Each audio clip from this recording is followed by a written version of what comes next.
Alang sa tanan nga mag-celebrate sa ilang adlaw nga natawhan, ug sa umalabot pa nga mag-celebrate, ayaw gayud kamo kalimot sa pagpasalamat ngadto sa Ginoo. Sa tibuok tuig siya nag-uban kaninyo, siya nag-aamping kaninyo.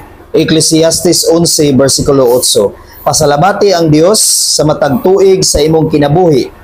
Bisag unsa kataas ang imong kinabuhi, timani nga mas taas ang panahon nga adto ka sa lubnganan o wala ka didtoy mapaabot. Mao na igsuon nga ayaw gayud kalimot pagpasalamat sa Ginoo.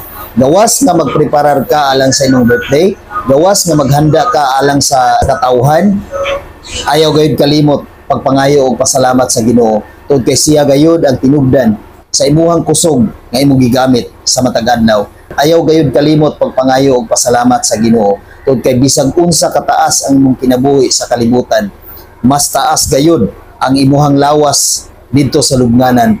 Mas taas gayud ang imong kalag nga makigkauban ngadto sa gingharian sa Dios. Tungod kay hangtod sa hangtod na kana makigkauban didto.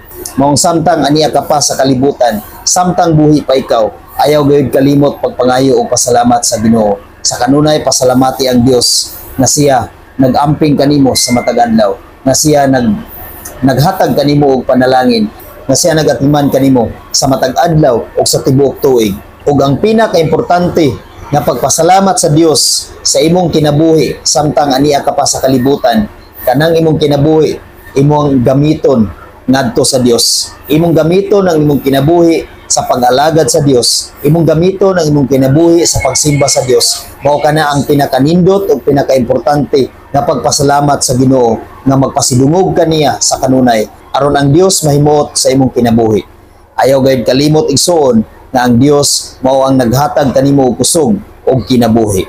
Amen. God bless sa tanan.